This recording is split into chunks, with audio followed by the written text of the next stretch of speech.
Les objets graphiques, les symboles graphiques qu'on pouvait retrouver sur un écran d'ordinateur. Donc voici ces symboles. Voici ces différents symboles. Bonjour à tout le monde. Vous allez bien, j'espère. C'est Antoine Yankam. Nous nous retrouvons aujourd'hui pour un nouveau cours d'initiation à Windows 10.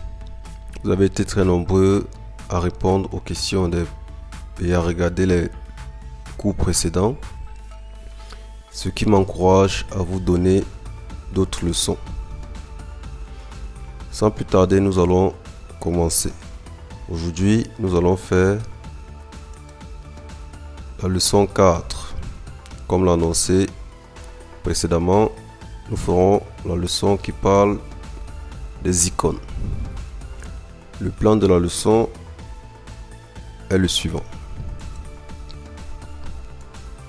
En grand 1, nous aurons la définition.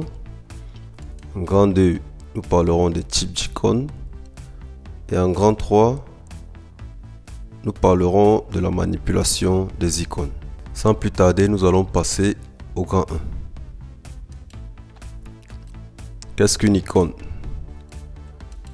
Une icône, c'est ce que vous voyez à l'écran, ces objets graphiques. Nous allons dire tout simplement que une icône est un symbole graphique affiché sur l'écran d'un ordinateur. C'est à travers ces symboles graphiques que vous pouvez accéder soit à des programmes, soit à des répertoires, soit au contenu des fichiers. Quels sont les types d'icônes? Nous avons 4 types d'icônes. Nous avons les dossiers. Un dossier, c'est tout simplement un répertoire qui permet le rangement des données. Un dossier est repéré par cette couleur, comme le dossier physique, dans lequel on va ranger les formats et tout ça. Donc c'est un répertoire, comme une chemise en fait. Ensuite, nous avons le fichier. Le fichier, c'est un enregistrement de données informatiques stocké dans un ordinateur. Donc, lorsque vous ouvrez un fichier, vous avez accès directement à l'information. Ensuite, nous avons le raccourci. Le raccourci qui est une icône qui permet d'accéder rapidement à un logiciel ou à un endroit de l'ordinateur. Enfin, nous avons les programmes et logiciels. Et un programme, c'est tout simplement cet élément qui permet à un ordinateur d'effectuer une action précise, comme calculer, jouer de la musique, travailler sur Internet, etc. Donc voilà, en gros, les 4 types d'icônes. Nous avons les dossiers, fichiers, les raccourcis, les programmes. Nous allons passer au grand 3 où nous allons parler de la manipulation des icônes. Quelles sont les actions qu'on peut réaliser sur une icône? On va dire ici que à chaque type d'icône correspond une action, une série d'actions pouvant y être appliquées. Ces actions sont obtenues en faisant un clic droit sur chaque type d'icône. Nous allons donc voir ici, par rapport à chaque type d'icône, quelles sont les actions pouvant y être appliquées. Nous allons commencer avec les dossiers. Sur un dossier, voilà les actions qu'on peut réaliser. On peut ouvrir, épingler, vous voyez, ajouter, lire, analyser, accorder l'accès à, restaurer la version précédente, Power ISO, inclure dans bibliothèque, épingler, add to archive, envoyer vers, couper, copier, créer un raccourci, supprimer, renommer, propriété. Donc voilà la série d'actions qu'on peut réaliser sur un dossier. Et ensuite, sur un fichier, nous pouvons réaliser des opérations telles que ouvrir, imprimer, modifier, partager, analyser, convertir, ouvrir avec, accorder l'accès à, compresser, décompresser, scanner, restaurer, envoyer vers, couper, copier, créer un raccourci, supprimer, renommer, propriété.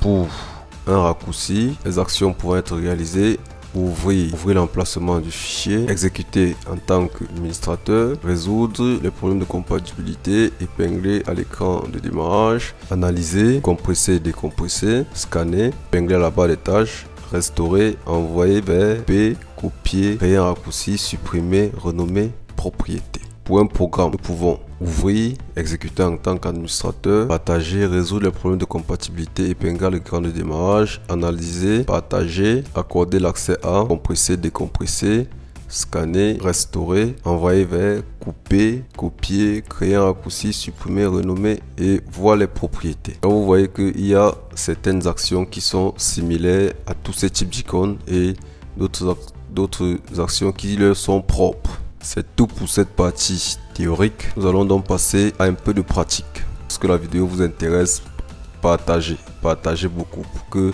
la communauté puisse grandir. Je vous remercie. Nous nous retrouvons donc pour une petite pratique.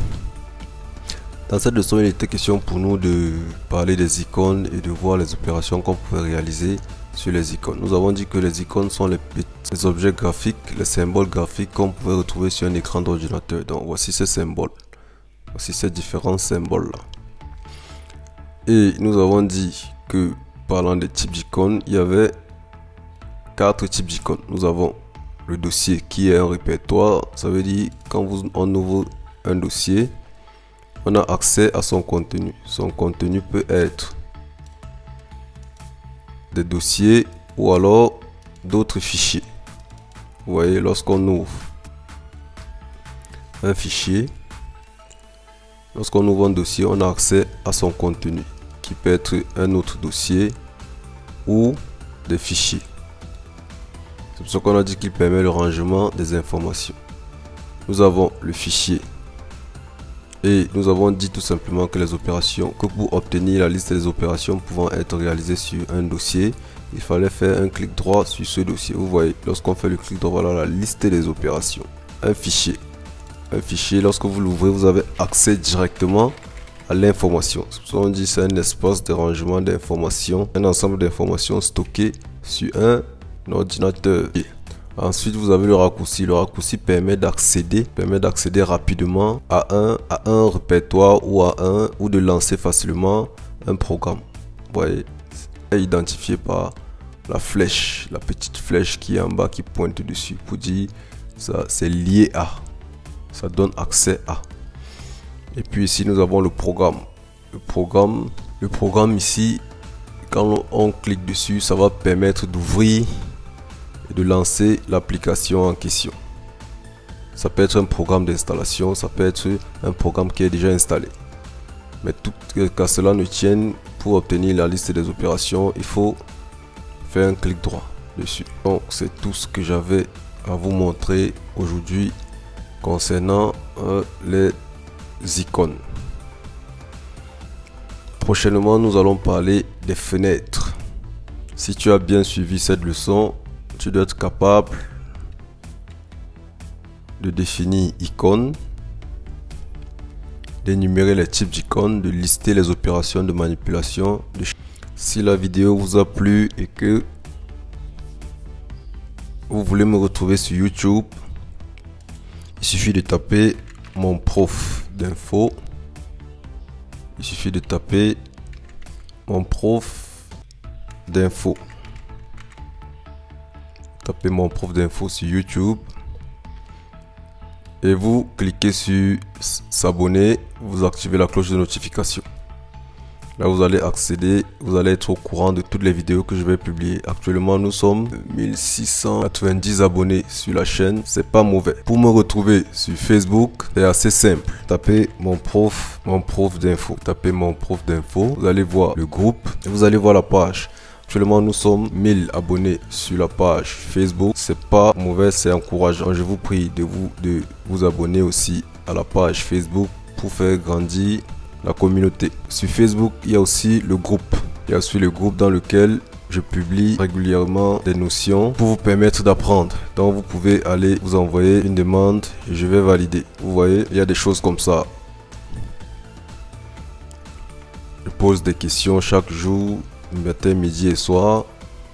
Qu'est-ce que signifie Plug and Play par exemple? Donc vous pouvez accéder au groupe, vous envoyez une invitation. Actuellement nous sommes 1200 membres dans le groupe. Et lorsque vous êtes dans le groupe, vous pouvez aussi inviter d'autres personnes. Si vous voulez aussi me retrouver sur Telegram, c'est aussi simple. Si vous voulez me retrouver sur Telegram, c'est simple. Mon prof d'info, on appelle la même chose, mon prof d'info. Il y a le groupe et il y a le canal. Vous pouvez cliquer et vous accéder au canal. Lorsque la vidéo vous intéresse, partagez beaucoup pour que la communauté puisse grandir. Je vous remercie.